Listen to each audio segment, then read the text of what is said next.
Assalamualaikum warahmatullahi wabarakatuh.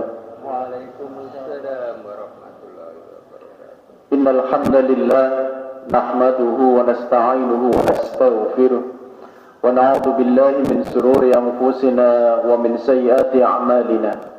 May yahdihillahu fala mudilla lahu wa may yudlil fala hadiya lahu. Asyhadu an la ilaha illallah wahdahu la syarika lahu wa asyhadu anna Muhammadan 'abduhu wa rasuluh. Allahumma salli wa sallim wa barik ala nabiyyina Muhammadin wa ala alihi wa sahbihi wa man tabi'ahum bi ihsan ila yaumiddin. Ya ayyuhalladzina amanu taqullaha wa qulu qawlan sadida yuslih lakum a'malakum wa yaghfir lakum dhunubakum. Wa may yuti'illaha wa rasulahu faqad faza fawzan 'azima. Syukur alhamdulillah atas segala nikmat yang diberikan Allah. Mari kita senantiasa dengan nikmat yang diberikan Allah, kita tingkatkan keimanan dan ketakwaan kita kepada Allah. Dan salawat serta salam senantiasa tercurahkan kepada Rasulullah Muhammad sallallahu alaihi wasallam. Bapak-bapak, ibu-ibu, hadirin, insyaallah pada malam hari ini kita akan melanjutkan pengajian, istilahnya di sini apa? Kisbah. Kajian Selasa petang. Kajian Selasa petang. Dan biasanya Bapak dan Ibu, untuk adik-adik, untuk para remaja, putra-putri, kami selalu menganjurkan untuk mempelajari kitab-kitab adab, kitab-kitab etika, kitab-kitab tata krama. Sobiyun.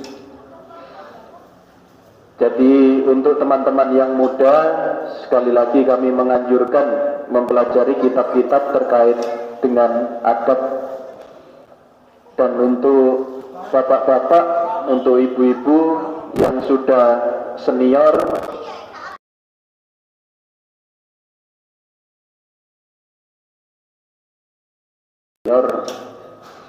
yang kami anjurkan adalah salah satu kitab yang akan mengantarkan kita, mempersiapkan diri kita. Kitab ini salah satunya namanya adalah At-Tadhkirah.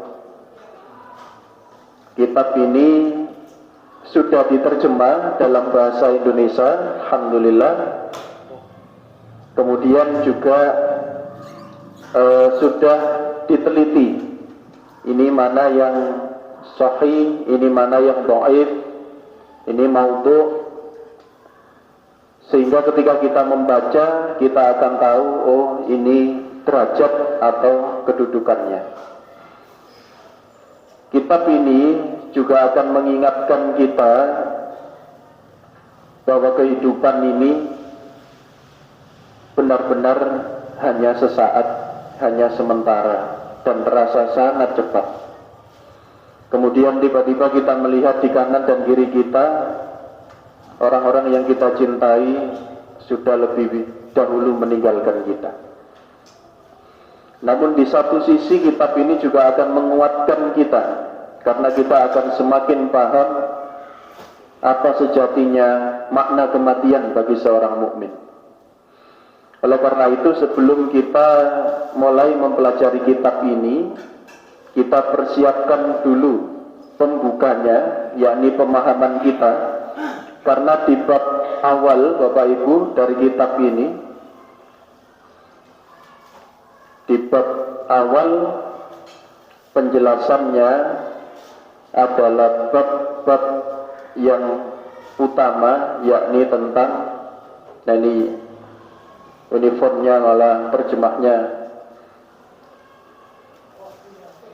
kelihatan gitu.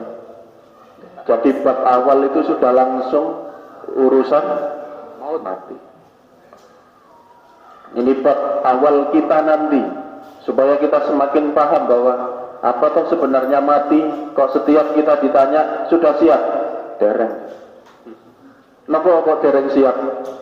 Gitu saya tasik kata. Terus apakah dengan dosa kita masih banyak artinya kematian tertunda? Tidak. Ini diantara pemahaman kita terkait dengan kematian. Nanti akan disampaikan detail sekali dalam kitab ini. Nah, pada pertemuan sebelumnya, Bapak dan Ibu, kita mengenal di dalam Al-Quran ada beberapa kalimat atau kata dalam bahasa kita. Ada beberapa kata terkait dengan kematian. Dalam bahasa Jawa sendiri, bahasa Jawa itu kita ada ngoko, ada kromo madya, ada kromo inggil. Dan menyebutkan kematian itu banyak sekali derivasinya. Baik itu dianggap santun sampai pada tataran yang kasar. Menyebut orang yang mulia meninggal dunia dalam bahasa Jawa niku napa mawon? Seseorang yang mulia. Sedo. Sedo. Napa malih? Wafat? Bahasa Arab ya. Bahasa Jawa kita sedo, pecah, tilar, masya Allah. Sedo, pecah, tilar.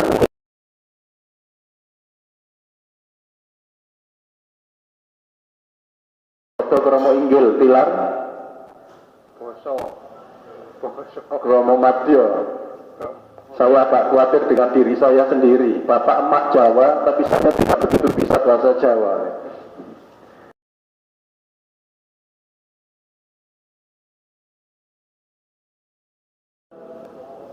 Oh, enten bongko ya. Enten bongko, enten mata, enten modiar. Ternyata cukup banyak. Dan bahasa Jawa itu masya Allah sangat detail sekali. Sampai penyebutan nasi itu dalam bahasa Jawa macamnya banyak ya. Enten pari, enten gabah, piyambak. Ada kita ini makan beras atau makan nasi? Sekul. Ada sekul. Kalau sudah jatuh satu namanya upo, benten malih ya. Bahasa Inggris ini mboten enten. Modelnya napa ae? Rice. Bentuk beras ya rice, bentuk nasi ya rice, jatuh satu ya rice. Tapi bahasa Jawa tidak, sampai bau-bauan itu modelnya banyak sekali juga. Nah ini salah satunya dulu ketika kami di pesantren, Al-Quran terjemah bahasa Jawa dengan bahasa Indonesia, itu dalam menjelaskan kalimat bahasa Arab itu ternyata lebih detail bahasa Jawa malah. Contoh yang dulu guru kami diantaranya menjelaskan kata-kata at-takatsur, alhaakumut takatsur. Dalam bahasa Indonesia apa nih?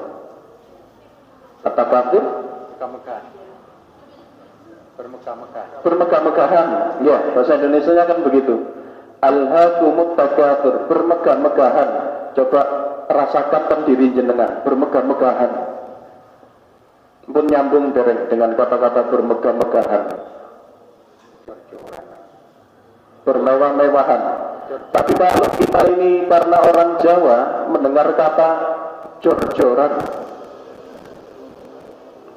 itu nyambung. Jenengan jengkel pundi diseneni menggunakan bahasa Indonesia dengan bahasa Jawa.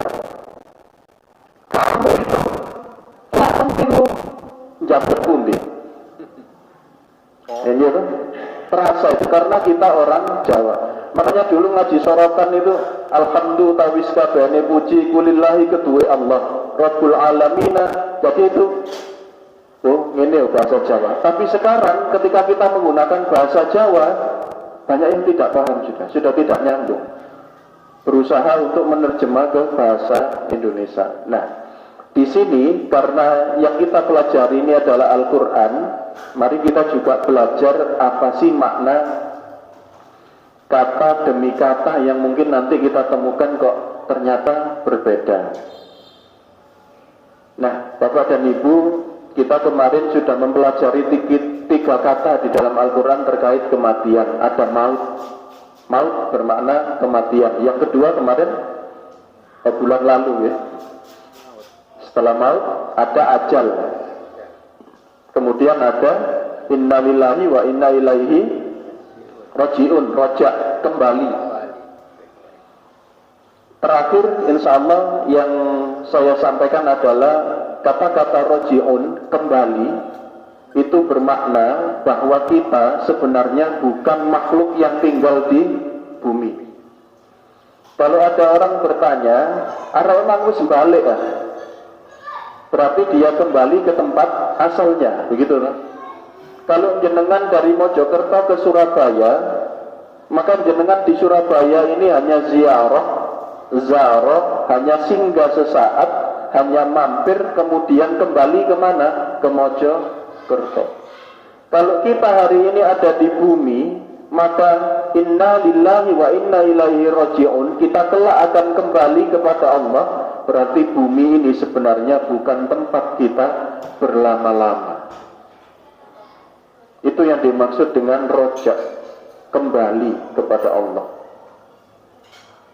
Sehingga bumi ini sejatinya yang seringkali melenakan kita, kelak akan kita tinggalkan. Di antaranya kalimat beliau Imam At-Tirmidzi, ketika kita meninggal, ketika kita mati, maka kelezatan itu terputus. Apa yang kita sukai, apa yang kita cintai terputus semuanya. Harta yang kita kumpul-kumpulkan mulai muda sampai kemudian kita meninggal tidak jadi milik kita, akan menjadi milik ahli waris kita. Bahkan orang-orang yang kita sayangi setelah kita dikuburkan akan meninggalkan kita, tidak akan nunggoi. Bahkan istri kita yang cantik, nah kalau di kitab ini bukan istri tapi istri-istri, artinya banyak perempuan.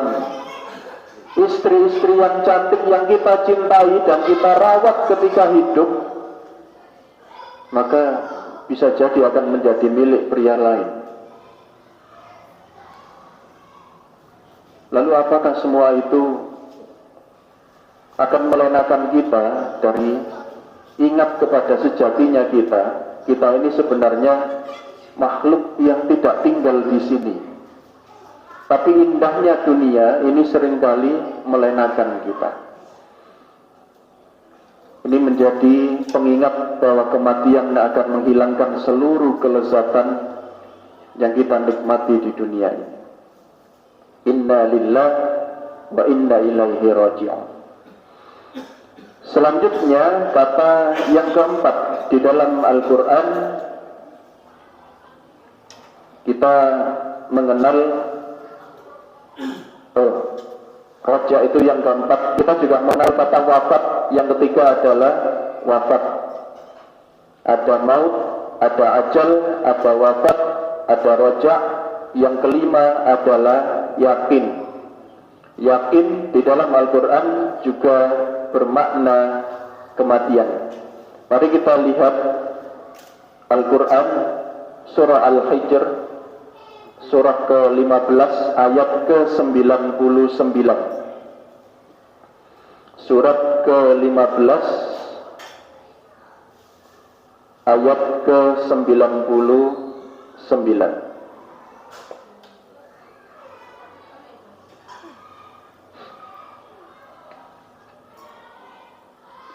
Yang sudah menemukan bisa dibaca terjemahnya. Dan sembahlah Tuhanmu sampai yakin ajal datang kepadamu. Wa'bud rabbaka hatta ya'tiyakal yaqin. Dan sembahlah rabbaka Rabbmu hatta sampai ya'tiyakal yaqin, datang kepadamu yakin. Terjemahnya di sini, dan sembahlah Tuhanmu sampai yakin ajal datang kepadamu. Dan sembahlah Tuhanmu sehingga datang kepadamu al-yakin, yakni kematian. Jadi Al-Quran menyebut kematian itu adalah yakin. Apa maknanya menyebut yakin terkait dengan kematian? Bapak dan Ibu, kalau dalam bahasa Indonesia saya tanya, jenengan yakin mboten kalau bakal mati? Yakin mboten? Ada yang merasa, wah aku melungsungi gak iso mati, mboten?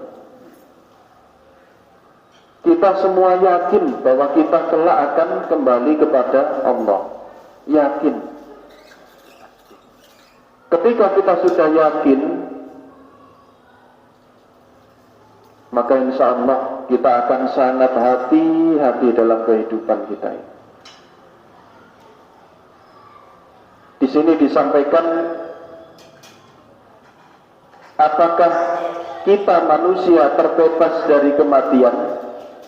Kata Sayyidina Ali bin Abi Thalib, beliau menyampaikan, saya tidak pernah melihat sesuatu yang batil, maksudnya sesuatu yang akan hilang, yang akan punah.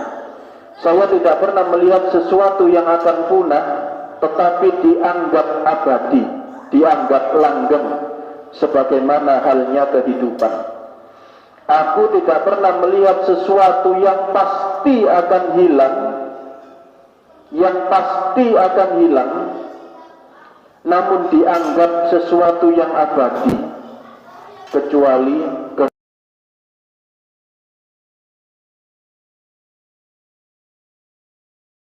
yang pasti tetapi diduga batil atau diduga sesuatu yang remeh, sesuatu yang tanpa wujud, seperti halnya kematian. Dan satu-satunya agama yang detail membahas tentang kehidupan selepas kematian hanyalah Islam. Sehebat-hebatnya orang-orang ateis, orang yang tidak percaya Tuhan, berargumentasi tentang kehidupan, ketika mereka ditanya konsep setelah mati itu bagaimana, mereka juga tidak bisa jawab. Ini yang menjadi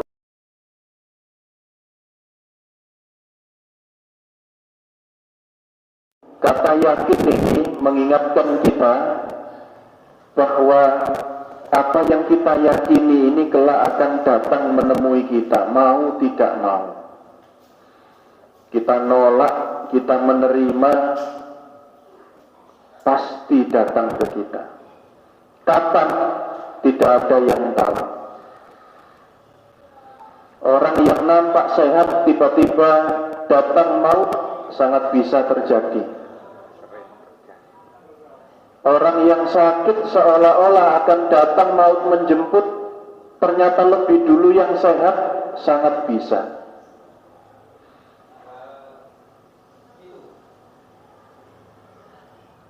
Ini yang menjadi rahasia dari Allah. Dan juga hikmah yang luar biasa yang diajarkan kepada manusia. Insya Allah kita diajarkan Bapak Ibu, diantaranya hikmah kenapa kematian itu dirahasiakan Allah. Napa mawon? Masih ingat pelajaran dulu? Apa hikmah yang bisa kita rasakan dalam kehidupan kita ketika maut atau kematian itu tidak ditunjukkan tanggalnya? Di antaranya nomor biar tidak stres, betul. Biar tidak stres, napa malih? Jenengan misal nih ya, diberitahukan, saat ini tanggal pinten? 12 ya. Sekarang tanggal 12. Kalau diberitahukan Pak, jenengan tanggal 13 jam 3. Mboten wonten. Kira-kira bagaimana? Mboten saged guyu mana? Kira-kira apa yang kita lakukan kalau kemudian diberitahu seperti itu? Pak, jenengan benjing kembali masuk sholat subuh. Kira-kira bagaimana perasaan kita? Di satu sisi, ketika kematian itu menjadi sebuah rahasia, maka manusia akan terus berusaha berbuat baik, karena tidak tahu kapan maut akan menjemput. Kita akan sangat hati-hati dan tidak gampang untuk berbuat maksiat. Kalau kita diberitahu kapan akan meninggal, dan ini tabiat manusia, misal jenengan sekarang usianya 50, kemudian melihat tanggal kematian, wah 30 tahun entas aku mati. Kira-kira kalau pikiran jahat, satu maksiat seentek-entekan, menenek nyidai mati, tobat. Mungkin bisa begitu pikiran kita. Tetapi karena kematian ini menjadi rahasia Allah kapan datangnya, maka sejatinya kita tidak ada kata lain kecuali terus berbuat kebaikan. Tidak ada kata lain kecuali terus berbuat kebaikan. Ayat tersebut juga membuktikan bahwa sholat dan ibadah harus dilaksanakan sepanjang hayat. Ia tidak boleh terhenti kecuali dengan kematian. Dan yang keenam adalah menggunakan kata syahid atau kata syuhada. Mari kita lihat Al-Quran surat Ali Imran ayat ke-140. Surah Ali Imran ayat ke-140. Bisa dibacakan terjemahnya. Jika kamu pada perang Uhud mendapat luka, maka mereka pun pada perang Badar mendapat luka yang serupa. Dan masa kejayaan dan kehancuran itu kami pergilirkan di antara manusia agar mereka mendapat pelajaran, dan agar Allah membedakan orang-orang yang beriman dengan orang-orang kafir, dan agar sebagian kamu dijadikannya gugur sebagai syuhada, dan Allah tidak menyukai orang-orang zalim. Wallahu la yuhibbul zalimin. Iyamsaskum qarhun faqad massal qauma qarhun mithluhu. Jika dalam perang Uhud ada luka yang mengenai kalian, maka sungguh telah mengenai kaum kafir juga luka pada perang Badar yang serupa dengannya. Artinya, jika kamu dalam pertempuran mendapatkan luka, mereka pun juga akan mendapatkan luka yang sama. Wa tilkal ayyamu nudawiluha bainan nas. Dan hal itu hari-hari atau masa-masa kami pergilirkan di antara manusia. Waliya'lamallahu alladhina amanu.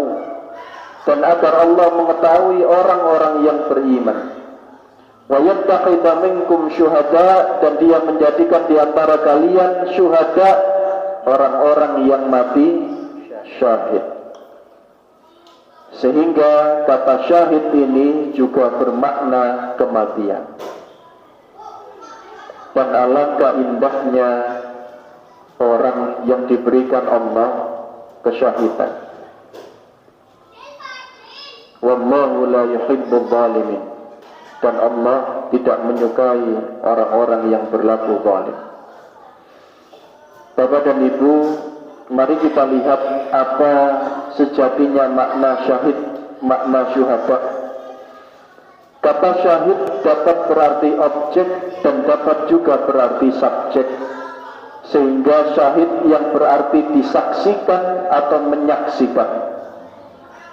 Ia disaksikan oleh pihak lain sebagai pejuang, serta dijadikan saksi arti keteladanan, dan dalam saat yang sama ia pun menyaksikan kebenaran melalui kegugurannya, serta menyaksikan pula ganjaran ilahi yang dijanjikan oleh Allah kepada mereka yang mati syahid. Masya Allah. Kenapa dinamai syahid? Karena para malaikat menghadiri kematiannya, menyaksikan kematiannya, atau karena ia gugur di bumi, sedangkan bumi juga dinamai syahidah, sehingga yang gugur dinamai syahid. Ini yang menjelaskan tentang kata syahid, sebagaimana hari ini kita ketemu dengan istilah atau kata tersebut, syahid, syuhada. Dan ini juga Bapak dan Ibu, kita ingat 4 sahabat Rasulullah SAW, sahabat utama, Khulafaur Rasyidin. Khalifah yang pertama adalah Khalifah Abu Bakar As-Siddiq. Khalifah yang kedua adalah Umar bin Al-Khattab. Khalifah yang ketiga adalah Utsman bin Affan, dan khalifah yang keempat adalah Ali bin Abi Thalib. Yang meninggal tidak dibunuh siapa? Abu Bakar As-Siddiq. Apakah sejatinya beliau Abu Bakar As-Siddiq juga terlepas dari rencana pembunuhan? Tidak. Sebenarnya Abu Bakar As-Siddiq juga sudah ada yang berencana untuk membunuh beliau. Sehingga kata syahid itu juga membuktikan bahwa tidak semua yang mati mengenaskan itu artinya mati dalam keadaan tidak baik. Para pejuang Gaza hari ini, mungkin ketika kita melihat bagaimana kondisi ketika beliau meninggal penuh luka, mungkin tubuhnya tidak sempurna karena ledakan, tapi tidak bermakna bahwa mati yang mengenaskan itu selalu bermakna mati yang jelek. Ini yang harus kita pahami. Sehingga tidak mudah bagi kita untuk menilai seseorang yang meninggal dalam keadaan tidak baik.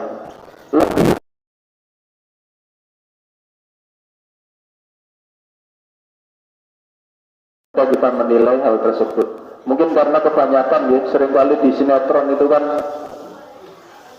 judulnya ngeri-ngeri juga. Azab penjual apa gitu, azab penjual soto tanpa daging atau apalah.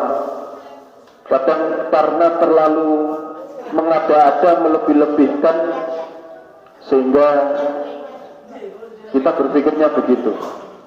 Padahal kita melihat 4 sahabat yang utama ini, yang Allah menjaminnya dengan jannah, kita tahu bagaimana beliau meninggal. Dan kata syahid ini menjadi pengingat kita, bahkan yang mati mengenaskan seperti mati tenggelam, mati akibat kebakaran, atau mati ketika melahirkan dan lain sebagainya, juga bisa dikatakan syahid.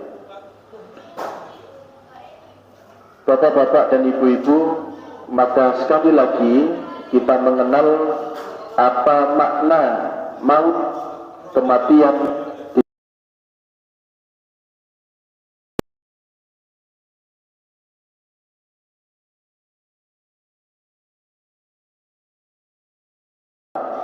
Ketika kita belajar Al-Quran adalah kita beriman dulu.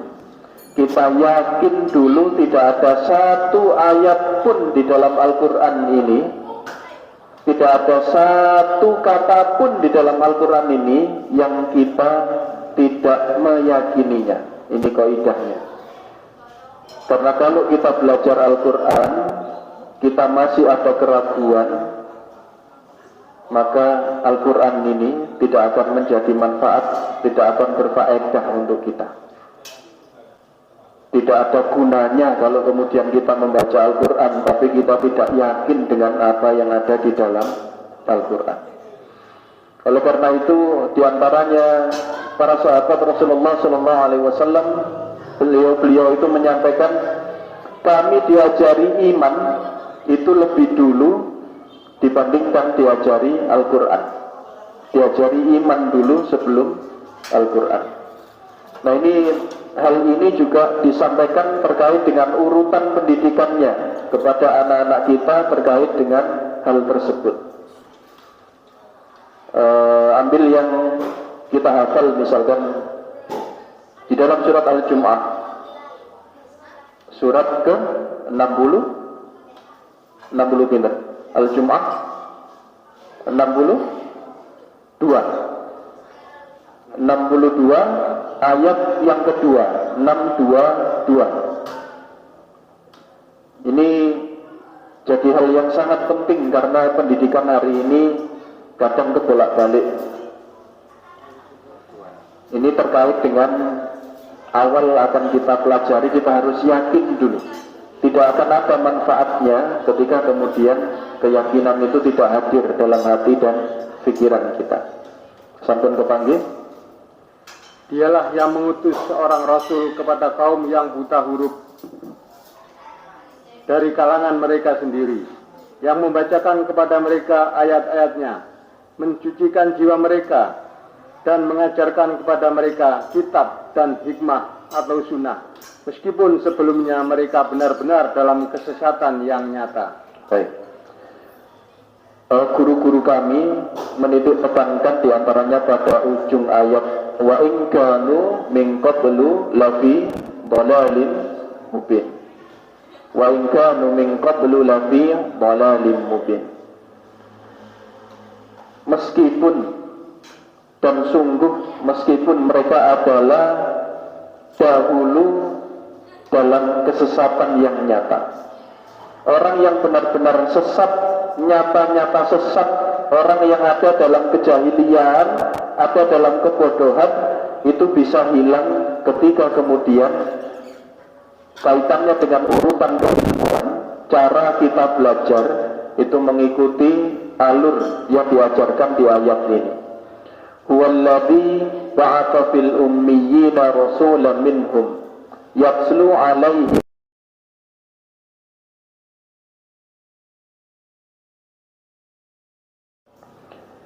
Dia membacakan kepada mereka ayatihi, ayat-ayat Allah.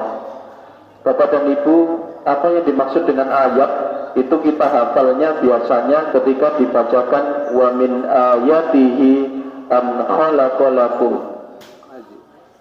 min anfusikum azwajan litaskunu ilaiha. Ayat ini kita hafal karena sering kita dengar ketika walimah nikah. Qari'ah membaca ayat ini. Diterjemahkan wa min ayatihi. Napa terjemahnya? Tanda-tanda. Dan di antara tanda-tanda kekuasaan Allah. Mengajarkan iman sebagai seorang mukmin, kita harus tahu tanda-tanda kekuasaan Allah itu apa saja. Nah, ini pendidikan yang pertama. Misalkan tanda-tanda kebesaran, tanda-tanda kekuasaan Allah itu kita lihat di surat Al-Ahqaf, surat ke-46. Al-Ahqaf surat ke-46 ayat ke-24.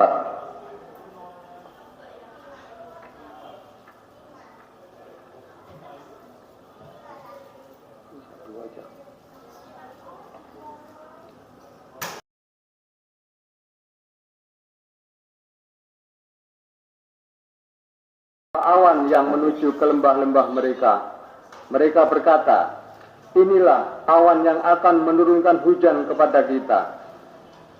Bukan, tetapi itulah azab yang kamu minta agar disegerakan datangnya, yaitu angin yang mengandung azab yang pedih.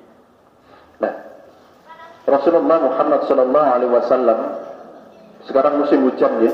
Ketika hujan mendung, beliau itu gusar, keluar masuk rumah, mondar-mandir. Karena apa? Karena khawatir kalau mendung yang datang itu ternyata bukan hujan, tetapi merupakan hukuman dari Allah. Seperti kaum yang berpikir, wah lihat, engkau ini tidak benar, katanya kita akan dihukum oleh Allah. Tapi buktinya sekarang mendung akan hujan. Ternyata yang datang mendung tanpa hujan. Yang datang apa? Hukuman dari Allah, dihabisi. Sehingga kemudian doa kita ketika mendung itu datang, kita membaca Allahumma, kenapa ketika mendung? Dengan hujan ya. Kalau hujan Allahumma sayyiban nafi'a. Ketika mendung gelap, angin kencang, doa kita adalah Allahumma inni as'aluka khairan ma ursilat bih wa a'udzubika min syarri ma ursilat bih. Ya Allah, aku bermohon kepadamu bahwa yang hadir ini, yang kau perintahkan ini adalah khair, kebaikan, dan aku berlindung kepadamu ya Allah dari keburukannya. Ketika hujan turun, maka kita membaca Allahumma sayyiban nafi'ah. Kita sekarang beralih ke Al-Quran surat Qaf, surat ke-50 ayat 9 sampai 11. Ini sambungannya dengan ayat tersebut.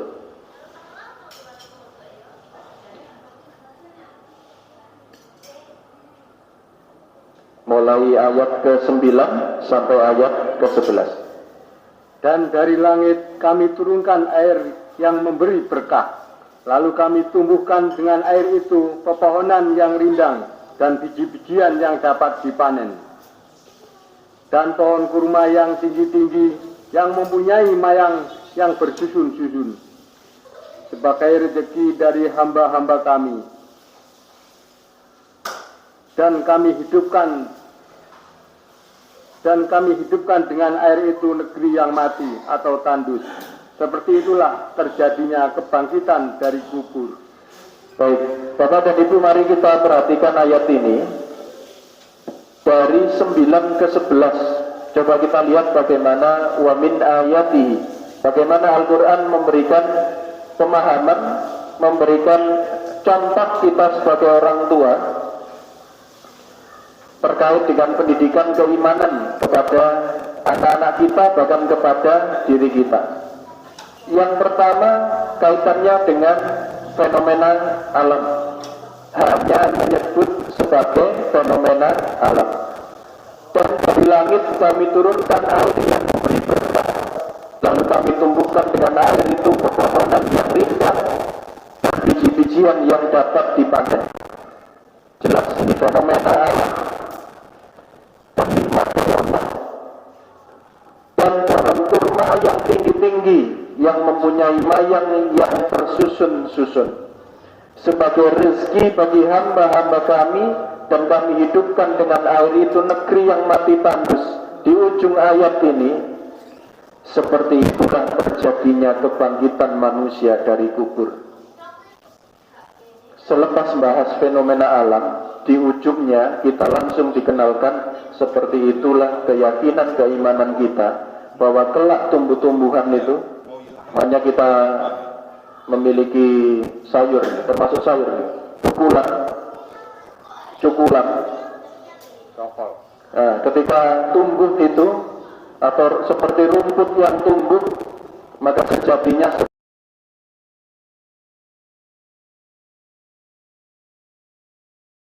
dari fenomena yang dianggap hanya fenomena alam mengarahnya kepada keimanan kepada Allah. Ini dicontohkan dari bagaimana Rasulullah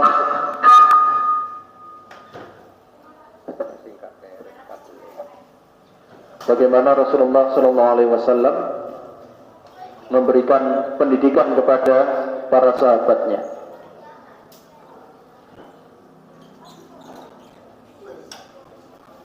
Haddatsana Qais qala li Jarir bin Abdullah, dari Jarir bin Abdullah, kunna inda Nabi sallallahu alaihi wasallam, kami bersama Rasulullah Muhammad sallallahu alaihi wasallam, idnadhara ilal qamari lailatal badri, ketika kami nadhara, kami melihat, beliau melihat qamari, bulan lailatul badri, ketika purnama. Bapak dan Ibu, ketika jenengan melihat bulan purnama, kira-kira apa yang bisa kita sambungkan, kita ceritakan kepada anak kita terkait dengan bintang atau bulan yang kita lihat untuk penanaman keimanan. ketika jenengan dan keluarga sedang santai melihat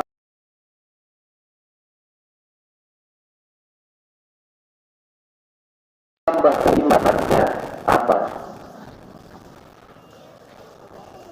Nah, sudah terakhir Bapak Ibu. Faqala, lalu beliau Rasulullah sallallahu alaihi wasallam menyampaikan, "Ama innakum satarawna rabbakum kama tarawna hadza." Tidakkah kelak engkau akan melihat Rabbmu, engkau akan melihat Tuhanmu sebagaimana kita melihat bulan purnama hari ini. Melihat bulan purnama yang diingat adalah Allah. Melihat bintang yang indah di langit yang diingat adalah Allah. Ini pendidikan keimanan. La tudammuna aw la tudahuna fi ru'yatihi. Engkau tidak akan berdesakan, engkau tidak akan berhimpitan, dan engkau tidak akan menemukan yang menandingi, yang lebih indah dari ini ketika melihat bulan purnama. Ini juga menjadi pendidikan diri kita, anak-anak kita, terkait dengan penanaman, pengenalan keimanan, keyakinan Bapak dan Ibu. Ayat-ayat Allah yang ada di sekitar kita, apakah meningkatkan keimanan dan ketakwaan kita kepada Allah? Saya ingat ketika ada seorang anak yang izin ke orang tuanya untuk mendaki gunung karena ikut kegiatan pencinta alam. Pertanyaan orang tuanya, apakah ketika engkau mendaki gunung ibadahmu semakin baik? Apakah ketika engkau kembali dari mendaki gunung sholatmu semakin baik? Kalau tidak, tidak usah berangkat. Ini kecintaan mendaki gunung.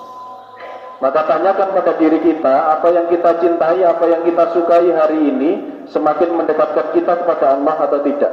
Nah itu kita tanyakan pada diri kita. Kenapa? Karena sekali lagi ketika Rasulullah SAW mengajarkan tentang orang yang bijak dalam kehidupan ini adalah aktsaruhum lil mauti dzikran wa ahsanuhum lima ba'dahu isti'dadan. Ulaikal aqyas. Orang yang bijak adalah orang yang banyak mengingat kematian dan mempersiapkan apapun yang dia lakukan untuk kehidupan selepas kematian, dengan sungguh-sungguh mempersiapkannya.